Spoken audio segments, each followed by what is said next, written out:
all day for Sunday night. Well, not me.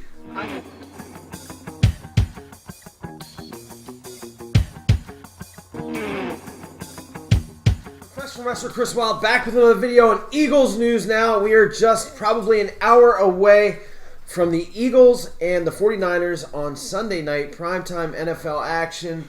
And I got to be honest with you, the slogan for them is waiting all day for a Sunday night. Well, not me. I have not been waiting all day for a Sunday night, especially how this team has been playing. I don't have to go over all of the bad things about this football team. You all already know it. But I got to tell you, there are things I'd rather be doing than watching another letdown. I'd rather have a buffalo take a diarrhea in my ear.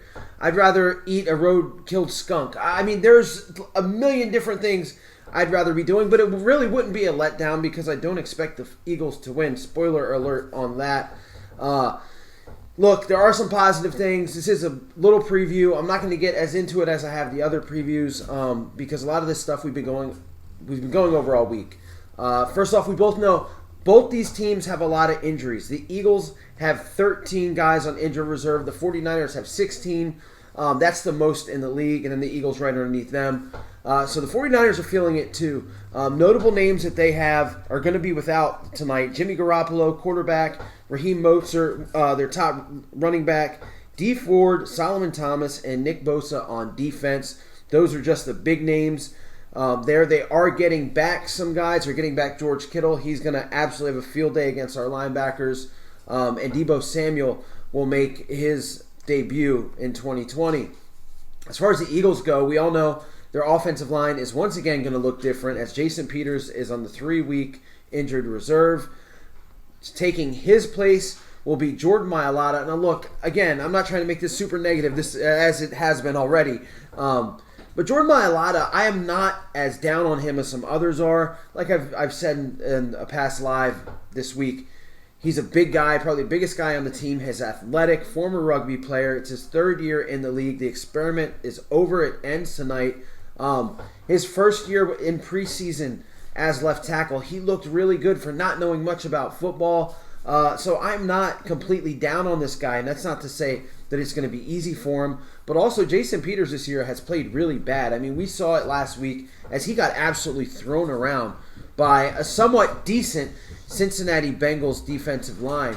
As far as the rest of the line, Nate Herbig is starting his fourth game.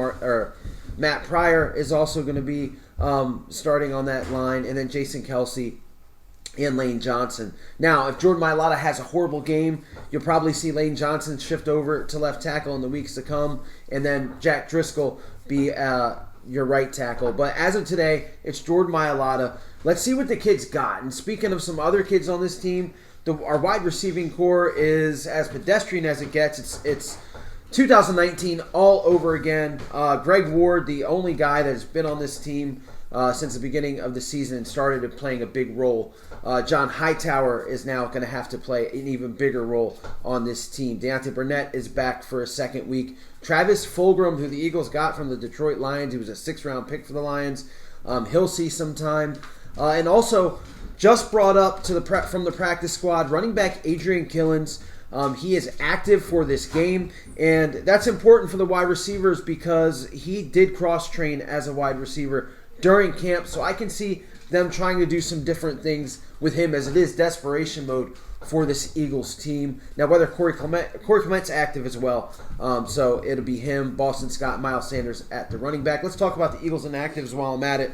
The Eagles just minutes ago announced their inactives. Quarterback Nate Sudfeld once again is inactive. Deshaun Jackson, Alshon Jeffrey, Mr. Invisible, J.J. Arcega-Whiteside, Avonte Maddox, Casey Toohill, and Hakeem Butler, wide receiver / tight end that they just picked up this week. He obviously does not know the offense in 4 days, so he is also inactive.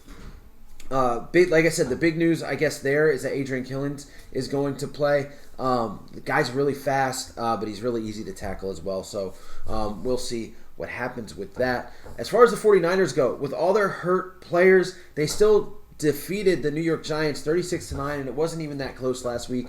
Quarterback Nick Mullins filling in for Jimmy Garoppolo has been awesome.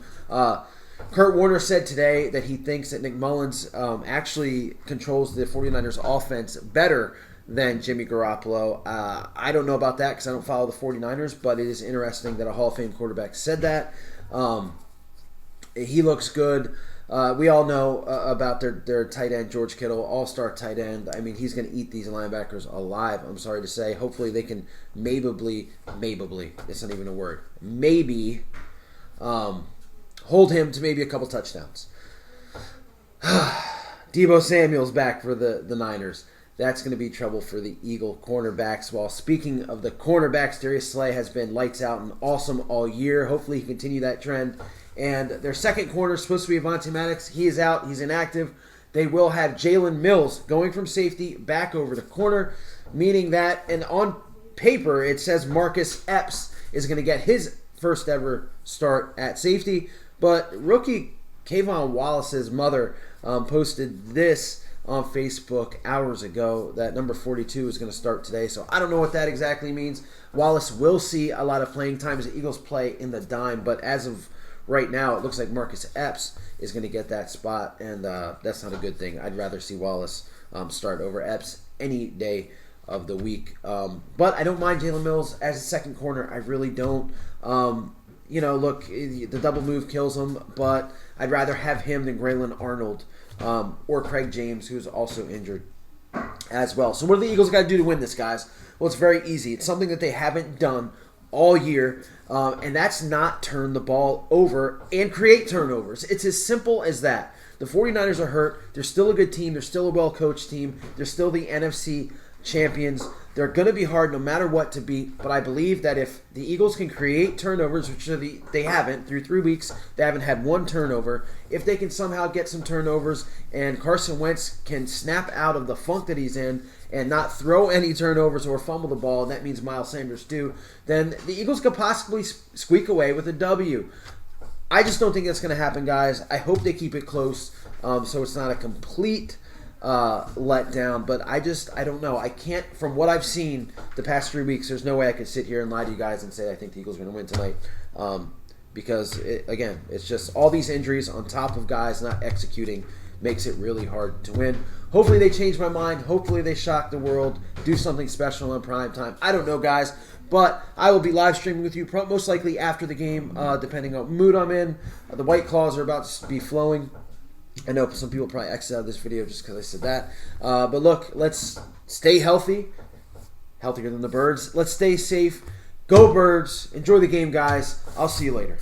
E-A-G-L-E-S Eagles! E-A-G-L-E-S Eagles! I need Eagle Nation to stand